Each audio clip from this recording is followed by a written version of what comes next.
From the station working for you, this is Good Morning Indiana, streaming now.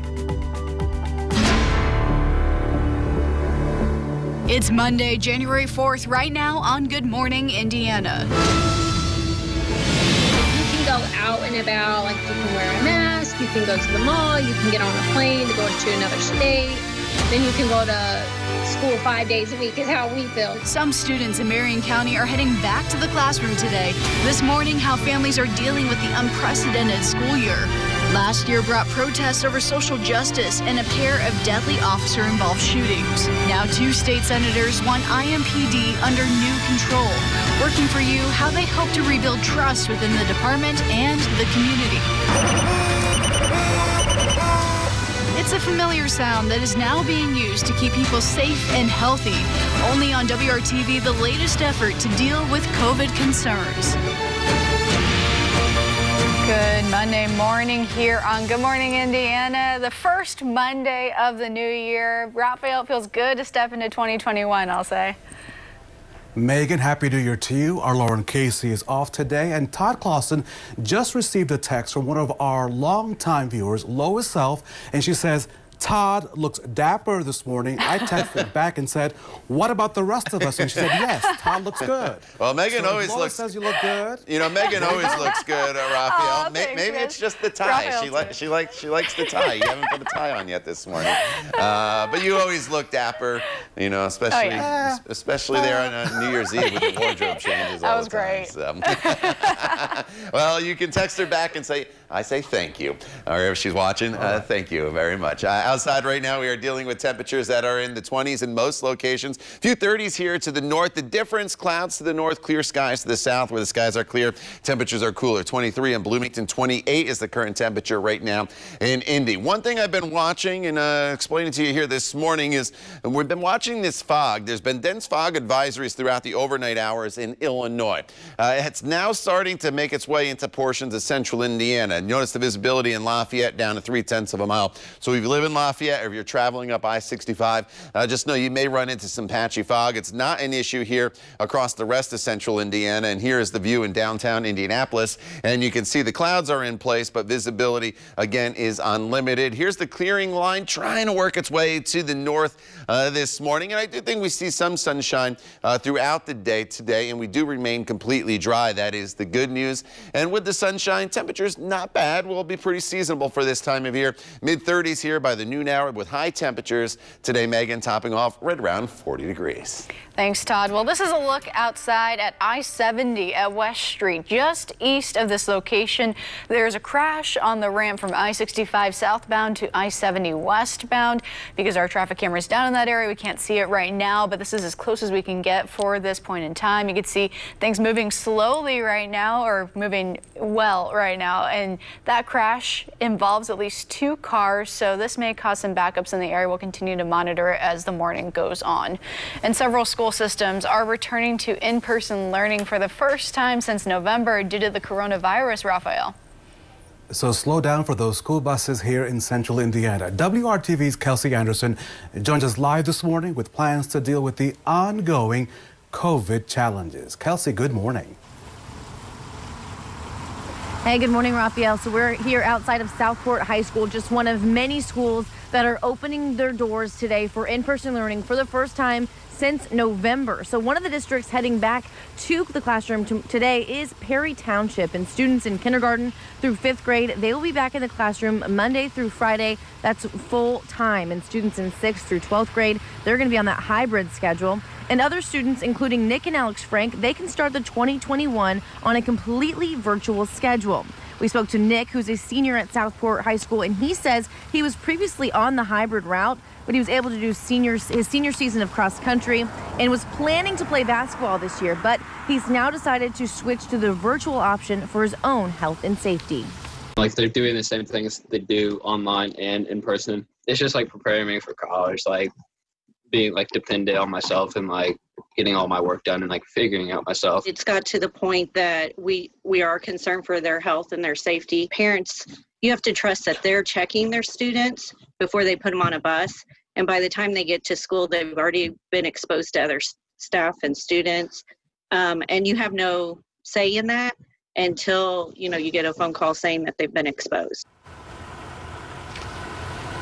Now, Perry Township is reminding parents to be prepared if COVID-19 rates increase in the county, and the back-to-school plans could adjust once again. So again, we're taking that flexibility into 2021. No clue yet what could happen with COVID-19 and if schools will have to change their plans once again. Now, Pike Township, they are going to start school today, but they will be fully virtual because currently their positivity rate is at 13.3 and their threshold is 10.4%. So again, wishing everyone a happy back to school day today if they are going back to school, whether it be in person or virtual. And we will keep you updated on COVID-19 rates at schools across the state.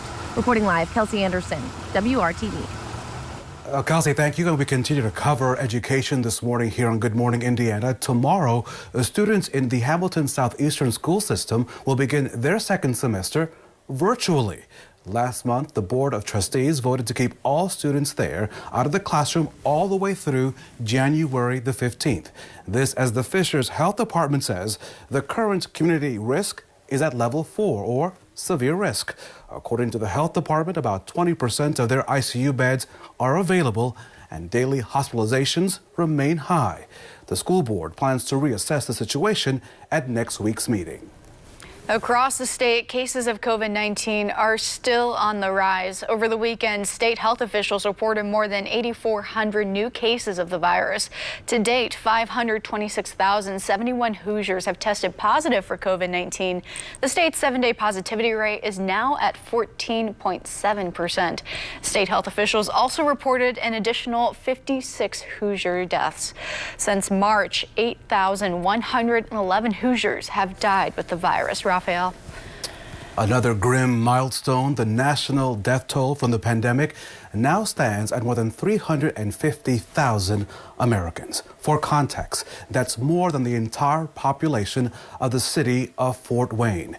To make matters worse, the distribution of COVID-19 vaccines are happening at a much slower pace than promised. The White House, as you may recall, had said 20 million Americans would be vaccinated before the new year. But the CDC reports just 4 million Americans have received the first dose of the vaccine.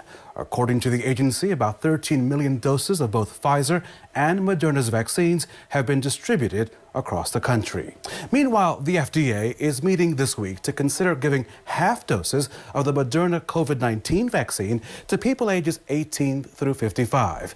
The head of Operation Warp Speed says clinical data shows the vaccine can be just as effective as half doses in that age group. Now, if approved, the move could make the coronavirus vaccine available to twice as many people under the age of 55. It is not clear yet if the same half-dose strategy will work with Pfizer's vaccine. Developing this morning, Metro Police are investigating the third deadly shooting of the new year. This was a scene Sunday evening along West Coyle Street near West 64th Street and Michigan Road on the north side. Officers found a man suffering from an apparent gunshot wound. He was pronounced dead at the scene. As of this morning, no suspect information has been released. The incident remains under investigation. A new year will begin with a new debate over who should oversee Metro Police. A new bill in the legislature is seeking a state board to manage Metro Police. Now, the move comes as IMPD faced a record level of homicides in 2020. Senator Jack Sandlin of Indianapolis and Scott Baldwin of Noblesville both are behind Senate Bill 168. The two Republicans would require the 5-member board would be made up of the mayor and 4 people appointed by the governor to run IMPD. If the bill is approved by the legislature, the board would oversee Metro Police by January 1st of the year 2023. Is there that appetite to tell a mayor, we want your police department, we think we can do it better? You know, I don't see it as a takeover. I see it as an opportunity to provide better service to our community, our visitors, and our businesses. But you are telling a mayor who normally appoints a police chief, who normally oversees a police department, we think we can do it better. What does that say about the mayor of Indianapolis? The mayor wanted to be the mayor of public safety. I'm not sure that that's been successful. I think that instead of dragging this out, we need to look at opportunities to improve the city and the state.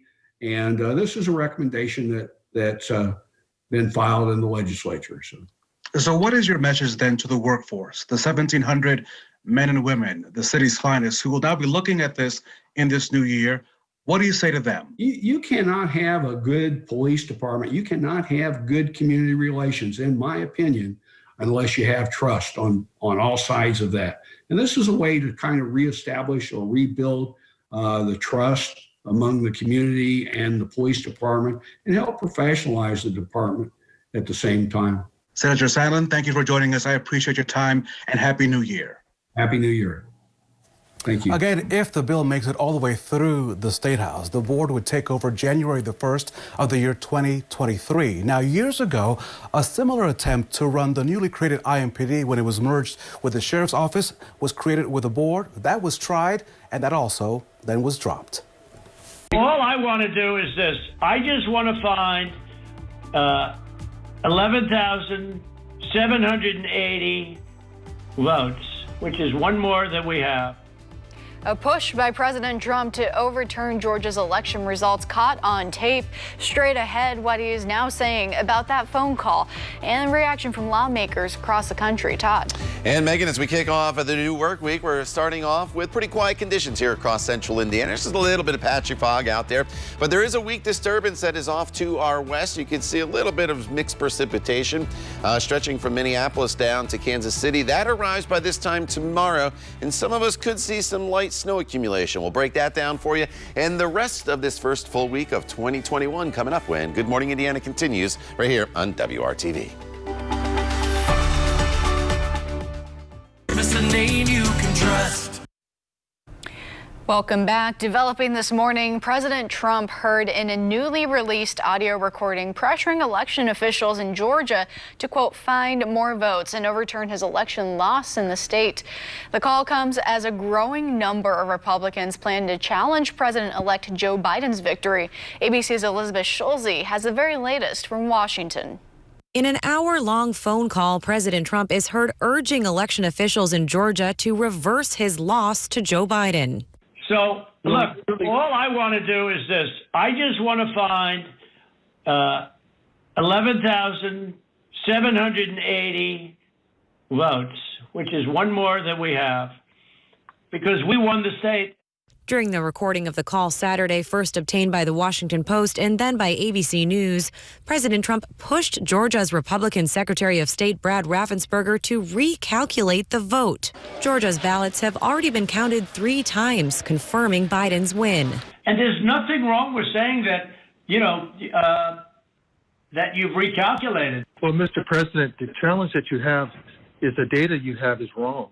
The president repeated conspiracy theories about the election without providing any evidence. Trump and his allies have lost more than 50 legal cases nationwide trying to prove voter fraud. We won the election, and it's not fair to take it away from us like this. The call raises questions about whether the president violated election laws. I don't think you're going to see any criminal charges here in connection with what has happened. But there is certainly an argument that the president has walked right up to the line. Vice President-elect Kamala Harris claims the president abused his power. And it was a bald-faced, bold abuse of power by the President of the United States. The call comes as 140 House Republicans and at least a dozen senators plan to object to the Electoral College results in Congress Wednesday. And ahead of Georgia's crucial runoff elections tomorrow, both President Trump and President-elect Biden will be campaigning in the state today. The outcome of the 2 races will determine which party controls the U.S. Senate. Elizabeth Schulze, ABC News, Washington. This morning, we're staying on Capitol Hill, where newly elected and returning members of Congress, they took their oath of office on Sunday. The first day of the new Congress looked a bit different than last year, with safety precautions, of course, because of the pandemic. That includes the number of senators sworn in at a time, which was, of course, done in smaller numbers to minimize crowding. Record-setting numbers of women, Black and Latino members, and members who identify as LGBTQ were sworn in on Sunday. House Speaker Nancy Pelosi Pelosi, the only woman to serve in the role, was re-elected to a fourth non-consecutive term. On this Monday morning of the first Monday of the new year, Todd Clausen is standing by with your forecast. Good morning, TK. Raphael, good morning to you. For most of central Indiana, it's pretty quiet out there, but we do have a few issues in some small locations here, and that is in northwest portions of central Indiana, where we're starting to see the fog shift from Illinois here into parts of Indiana. You notice the visibility in Lafayette is down to 3/10 of a mile, and then as you work your way further towards the state line, it's reduced as well. The rest of central Indiana, though, just fine. So again, if you're traveling up I-65, you'll run into some issues here in Tippecanoe County and then beyond, and the National Weather Service has just issued a dense fog advisory for a couple counties here as you make your way north of Lafayette, including Benton County, and then as you make your way a little further to the north. So if you're traveling in this area, live in that area, just be a little bit careful. Otherwise, central Indiana is in pretty good shape. Here's the view in downtown Indianapolis, and you see no visibility issues at all. Just a little bit of cloud cover that is still out there, and there's still kind of that damp feel that is currently across the area, and that's making it feel a little bit cooler than it actually is. 28 is the actual temperature, but it feels like 23 degrees right now in Indianapolis. And back over to regular temperatures, 23 in Bloomington as well as Bedford, with clear skies where there's a little more in the way of cloud cover this morning. Temperatures running in the 30s in Tipton and up into the Peru area. And that's despite having a little bit of snowpack still on the ground. You picked up a couple inches of snow yesterday morning there in northern locations. Just a trace officially at the airport in Indianapolis, but otherwise Indy points to the south missed out on the snow. As your day breaks down for you, I am expecting some sunshine in the forecast today. In fact, I don't like to say this on Mondays, but today is the probably best opportunity for sunshine throughout this entire week. It's not going to be the brightest week for us, but nonetheless, we have no major storm systems heading our way, which is good news. But we do have one minor one that'll be swinging through the area come this time tomorrow. And here it is off to our west. Not very impressive at all. Doesn't have a ton of moisture to work with, and it won't arrive until after midnight. So if you do have evening plans, you're just fine. Mostly cloudy skies. Temperatures that will be in the 30s, and then they'll have this little disturbance making its way into the area probably 2 o'clock in western locations, comes through the metro area probably around 4 or 5 o'clock in the morning, and then it moves off to the east by 6 or 7 o'clock. It's not a lot in the way of snow potential. We're talking probably maybe less than 1/2 of an inch, but with temperatures hovering right around the freezing mark, there obviously could be some slick spots for a brief period of time on the roadways tomorrow. So make sure you join us right here on Good Morning Indiana, and I'll walk you through that event as it happens. Once we get past that event tomorrow morning, just very quiet with lots of clouds for the remainder of the week, Megan, and temperatures anywhere from 35 to 40 degrees for afternoon highs. Thanks, Todd. Well, this is a look at I-70 at West Street. There's slow traffic just west of this location. A crash involving several cars is blocking the left shoulder of the ramp from the southbound I-65 to I-70 westbound. So be sure to keep your eyes out for that. You might see a little bit of backlog over there as our cameras try to catch up with us right now. And many employees are having to pay taxes in 2 states thanks to the pandemic and the move for working at home. Now coming up, what you need to know if you find yourself in this situation so you don't waste your money. And Megan, states across the country are still reeling from a post-Thanksgiving surge in COVID-19 cases and, of course, hospitalizations. Coming up on Good Morning America, Health and Human Services Director Alex Azar, he weighs in on this issue and discusses what's causing those delays in the vaccine rollout. But first, let's head outside on this Monday morning. A big good morning to Beech Grove, Zionsville, and Lawrence. All great places to call home.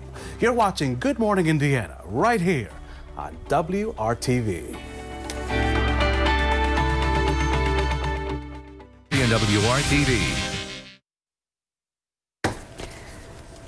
On this fourth day of the new year, Happy New Year to you. Let's check out what's trending at 6 right here on Good Morning Indiana. What do you have, Megan? Oh yeah, Raphael. It's the end of an era, and today Jeopardy will begin airing the final episodes, hosted by, of course, the one and only Alex Trebek.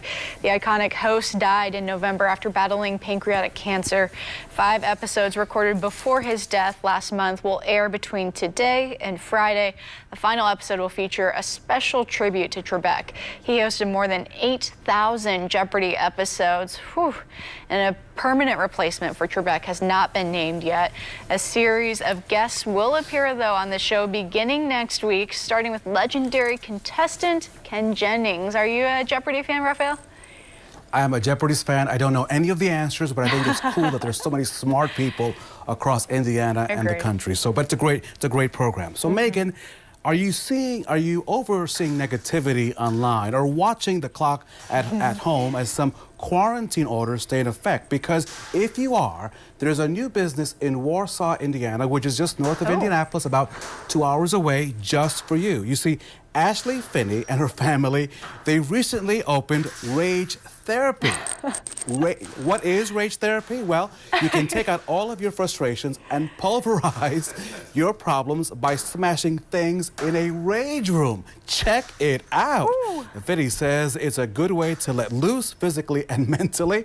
Yeah, some days on my laptop, I want to smash that laptop. And the best part of it all, Megan, someone else gets to clean up your mess. This is Rage Therapy right here in Warsaw, Indiana.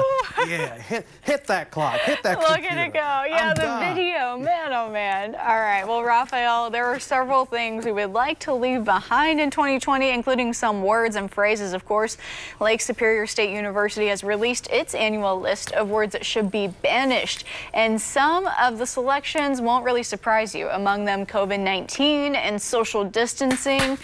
Agreed. And out of the 10 words on this list, Raphael, 7 of them are related to the pandemic. Also on the list, though, I don't know about this one. Karen and unprecedented. What did Karen do wrong? I don't know. Todd? She did a lot. She did a lot of things wrong. Bye, Felicia. Bye, Felicia. We'll keep that word. I know. It's unfortunate for all the Karens out there. That kind of became the name here throughout the whole pandemic. But we like all the Karens out there that watch Good Morning Indiana. All right, temperatures right now are sitting in the 20s and 30s. 23 in Bloomington, 23 in Bedford, 28 is the current temperature in Indy. So these temperatures, not terrible for the first week of January by any means. And we will have some sunshine here throughout the day today. In fact, today could honestly be the best weather day of the week. It's not saying a whole lot when we're looking for just some sunshine, but the rest of the week is just going to feature lots of clouds around. The best chance for some sunshine this morning. The clouds gather this afternoon as temperatures will be topping off right around 40 degrees for your afternoon highs. By this time tomorrow, a little bit of a wintry mix enters the forecast. More on that, Megan, coming up in just a couple minutes. Thanks, Todd. Well, thousands of Hoosiers are still working remotely, and you may be wondering why you still have to pay income tax to where your office was located if it's out of state. And working for you, John Matarese reports on the growing number of people who want to stop that tax collection so you don't waste your money. Millions of people are now working from home, with the pandemic shutting down their offices. But a growing number of them are asking why they still have to pay taxes to a city they no longer work in. On this suburban street, people who used to commute to their jobs are now working from home. Among them, Austin Herman, a data analyzer who left his downtown office in March, but he still has to pay city income tax. I don't vote for the city council there. I don't get the services anymore, and I still have to pay. It's real money. If you earn $60,000 a year, a 2% income tax costs you $1,200 a year to a city where you don't use any services. I mean, that's taxation without representation to me. I mean, that's an issue, right? Like, I'm surprised they can still do that. But even though you're working at a computer in your bedroom or your kitchen, cities say your employer is still located within their boundaries, and they still need your hard cash to stay solvent in these tough times. If we had this sudden loss of revenue, especially our larger communities would really see a challenge in funding police and fire, which makes up about 80% of their general operating budget. Kent Scarrett represents cities. This is Tony. How can I help you today? He tells me if remote workers stopped paying tax, some cities would face bankruptcy and be forced to lay off essential workers. But Austin says there has to be a better way. We're going to have to get creative to find better ways to fund these services going forward, not just during the pandemic. However, most states now have laws in place to continue taxing remote workers, at least until the pandemic ends. So don't waste your money. I'm John Matarese. Good Morning, Indiana. From the station working for you, this is Good Morning Indiana, streaming now. It's 6:30 here on your Monday morning, and this is your news feed. Indiana lawmakers will return to work this afternoon as the new session begins. On the agenda, tackling coronavirus relief programs and support for local schools. Lawmakers are also making some changes to ensure social distancing during the session. Plans include moving House representatives to the Indiana Government Center. A ruling by a U.S. appeals court clears the way for the execution of the only woman on federal death row. Lisa Montgomery had been scheduled to be put to death in December, but a lower court judge delayed the execution after her attorney contracted coronavirus while visiting Montgomery. This morning, her execution is scheduled for January 12th. Colts Nation waking up excited on this Monday morning.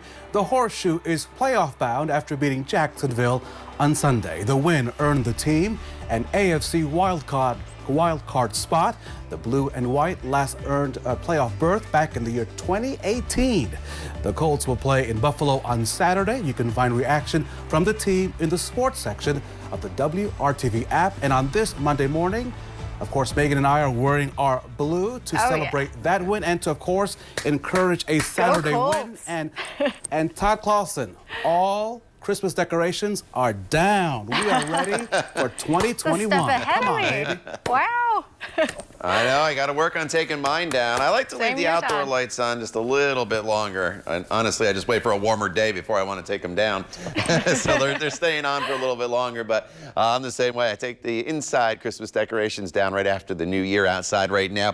Visibility, not an issue here in downtown. As you can see past White River State Park and beyond, there's a little bit of cloud cover, but as you work your way up towards Lafayette and then up towards Gary, Indiana, and eventually the Chicagoland area, there is some patchy fog, so be aware of that. Clear skies in Bloomington, a little cooler there at 23, 26 in Lafayette, 28 is the current temperature right now in Indianapolis. The skies have been trying to clear throughout the overnight hours and definitely clearer to the south and west, but this clearing line struggling to make its way to the north. With that said, though, I am expecting some sunshine in the forecast here throughout the day today.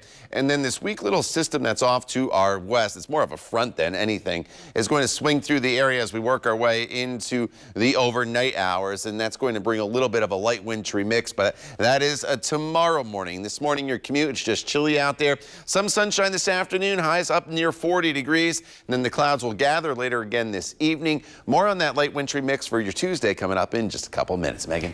Thanks, Todd. Well, this is a live look at I-70 at West Street. We're still monitoring a crash just east of here.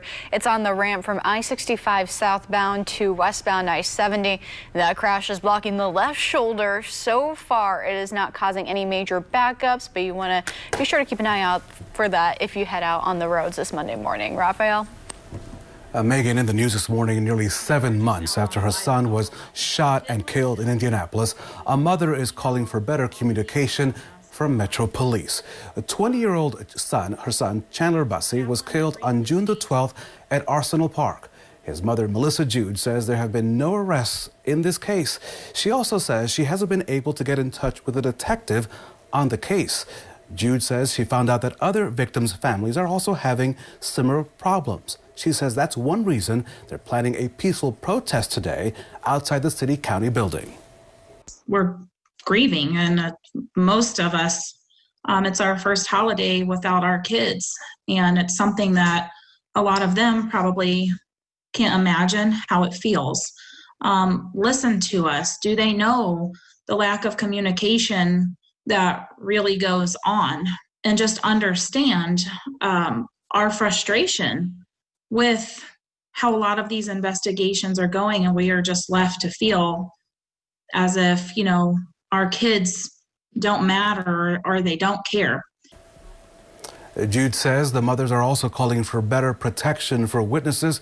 The group says they don't want to see another year with record homicides. Now, in response to this story, IMPD sent the following statement to WRTV. In part, it says, IMPD has overcome many challenges this year, most notably the nationwide spike in violence brought to bear on our community. Despite the increased workload, our detectives remain focused on solving each and every homicide. Raphael, it's been more than a month since the Bartholomew County K-9 officer died while protecting his community. Now a community member is stepping up to help the Sheriff's Department purchase a new K-9 officer. K-9 Diesel was chasing a domestic battery suspect in November and was later found dead along Interstate 65. Janet Buchanan helped the department buy K-9 officer Jari, and now she is helping purchase another K-9 to fill Diesel's spot. Now deputies say without Janet's donation, their K-9 program wouldn't exist.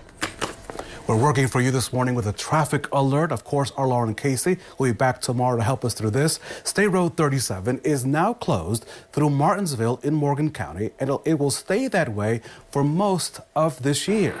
The closure stretches from State Road 39 on the south end of the city to Morgan Street north of State Road 44.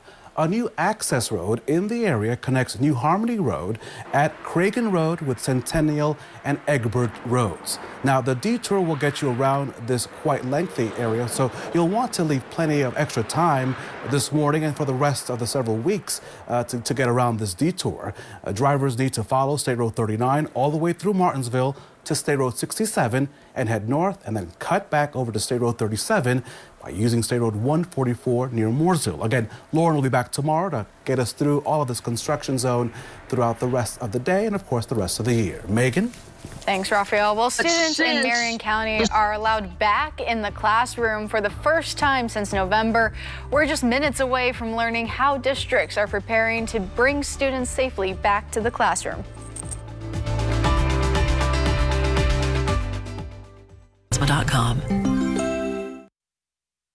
Welcome back. Now to the latest on the coronavirus pandemic and its impact on our state. State health officials confirm more than 3,000 cases of the virus are in the state. Since March, more than 526,000 Hoosiers have tested positive for COVID-19. Health officials say 95 more Hoosiers died with the virus over the weekend. Since the pandemic began, 8,111 Hoosiers have died with COVID-19. Looking back, December will be remembered as the deadliest month of the pandemic so far. Health Department data shows nearly 2,300 Hoosiers died with the virus last month alone. Raphael?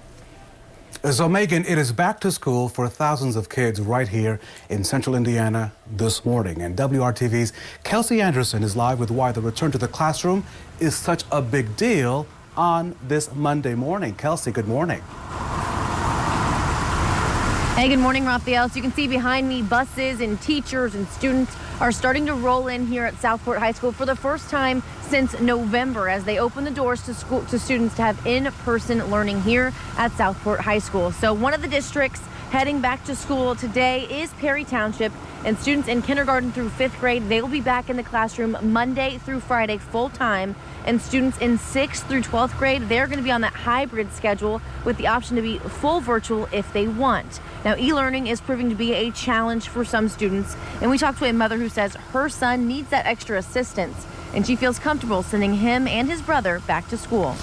It was kind of like, oh my gosh, they're shutting down. Like, this is real. Like, so it was hard, especially, they have to have that social aspect, and it's when they're not getting that, they can Zoom, but it's not the same as having that physical interaction with your teachers, with your friends. So it's hard for them. They're ready to go back to school. So Perry Township, they're reminding parents to be prepared if COVID-19 rates increase in the county, and back to school plans could be adjusted once again. So that word flexibility carrying over from 2020 into 2021, as we don't know what's going to happen with these COVID-19 cases as students get back into the classroom. Now, Pike Township, they're also going back to school today, but they will not be in person. Currently, their positivity rate is at 13.3 and their threshold is 10.4. So again, waiting for that positivity rate to come down before those kids can go back to school. So we want to wish everybody a happy first day of back to school in 2021, whether it be in person, hybrid, or virtual. Reporting live, Kelsey Anderson, WRTV. Thanks, Kelsey. We welcome the students back. And this morning, a water issue is causing some changes for an Owen County school. School leaders say water issues at Gosport Elementary are forcing e-learning days today and tomorrow. Parents will need to pick up e-learning devices at the school between 9 and 11 this morning. Again, this is for Gosport Elementary School only. All other Spencer Owen schools will resume in-person learning.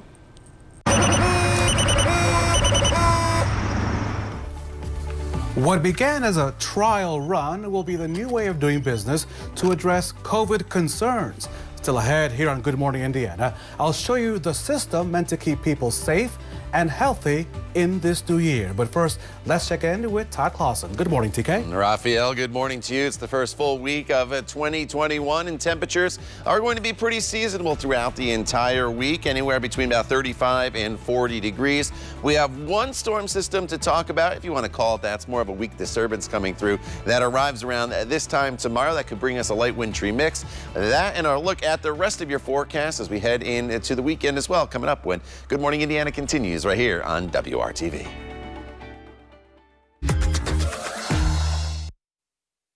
Welcome back. Time now is 6:46, and despite the calendar turning to 2021, face masks and social distancing are still required for most people to get their jobs done, Raphael.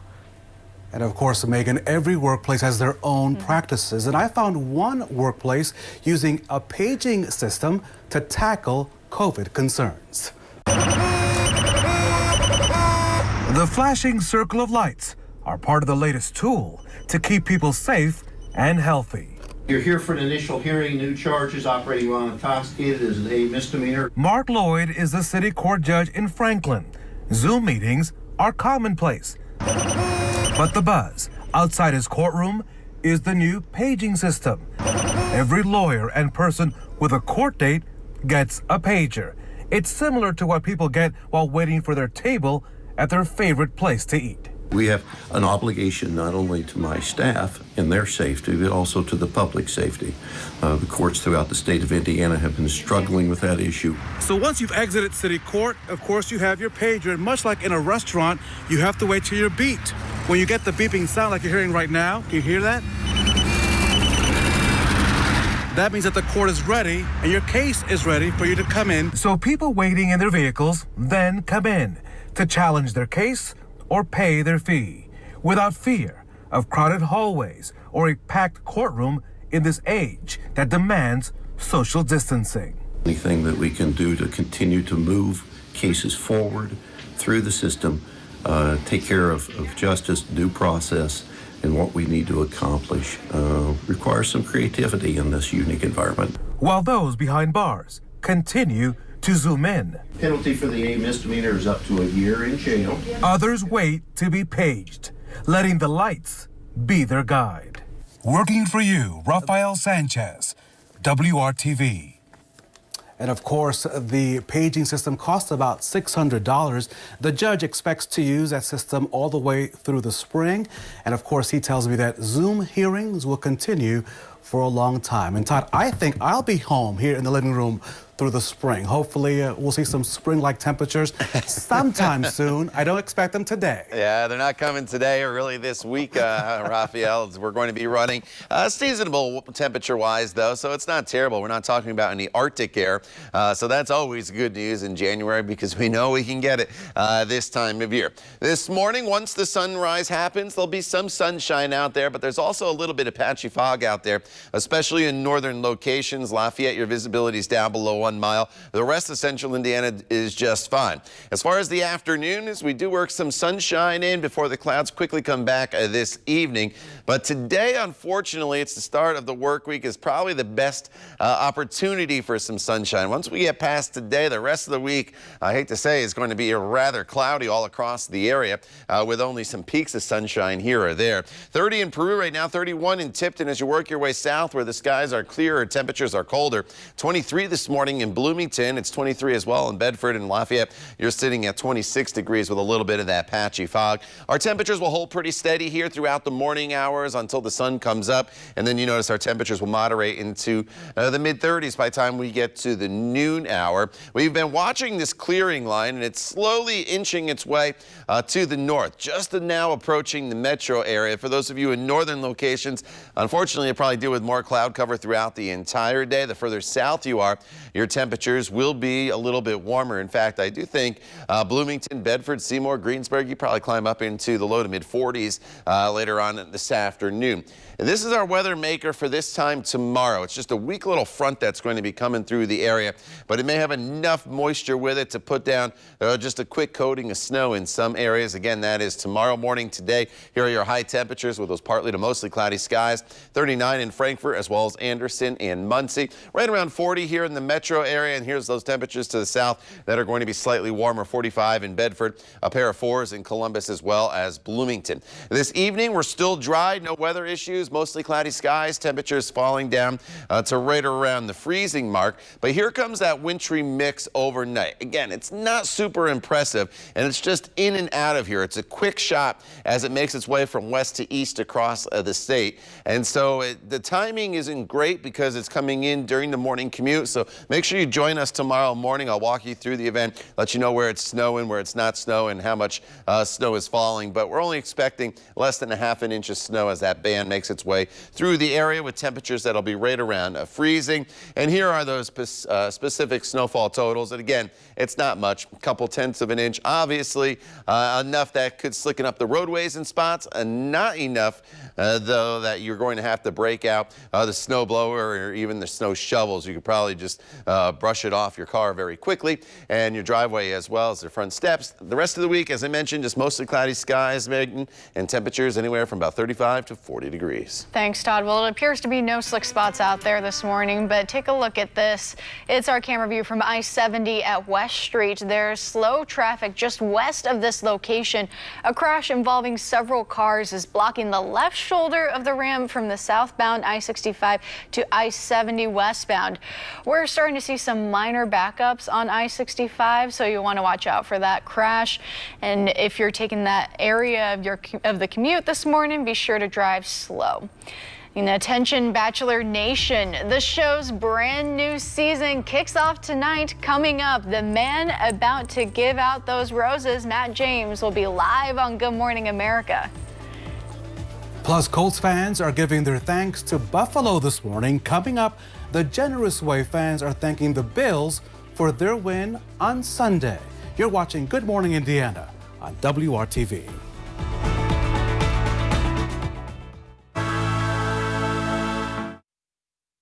Welcome back. It's 6:55 here on Good Morning Indiana. Storm Team meteorologist Todd Clausen will have a look at your work week forecast in just a few moments, Raphael. But first, here are the morning's top stories. We begin with Metro Police investigating the third deadly shooting so far of the new year. Police responded to the shooting on West Coyle Street, that's near West 64th Street on the north side of Indianapolis. Officers found a man with a gunshot wounds when they arrived at the scene. He died at the hospital. The shooting remains under investigation. Meanwhile, Metro Police also investigating shootings happening overnight. The first happened around 11:30 near North Shadeland Avenue and East Washington Street. The second happened just before 1 this morning on Bertha Court. That's near Lyndhurst and Rockville Road on the city's west side. Metro Police say the victims in both shootings are listed in serious condition. Students in Hamilton's southeastern schools will begin their second semester virtually tomorrow. Last month, the Board of Trustees voted to keep all students out of the classroom through January 15th. This, as the Fishers Health Department says, the current community risk is at a level 4 or severe risk. The Colts will play the Bills in the first round of the playoffs beginning on Saturday. Go Colts! But before the blue and white make the trip to Buffalo, Indy fans are saying thank you in a big way. Colts fans donating to the Oversight Children's Hospital as a way to thank the Bills for beating the Dolphins on Sunday. Hospital officials say the Colts fans have donated about $1,500 so far. That is simply amazing. A little Hoosier hospitality, Megan. Yeah. For the Buffalo. I love it. I love it. And we're wearing our blue today, of course, for the Colts. So there you go. And we're back in 25 minutes and throughout Good Morning America with news, weather, and traffic updates. And Todd, how about that weather out there? Yeah, you know, temperatures here throughout the week are going to be hovering in the mid-30s, which is pretty seasonable for this time of year. No big storm systems heading our way. Some sunshine today, but a wintry mix, Megan, this time tomorrow morning. But we're looking at about a ½ an inch or less of snow. All right, thanks for tuning in. We'll see you back here at noon and throughout Good Morning America.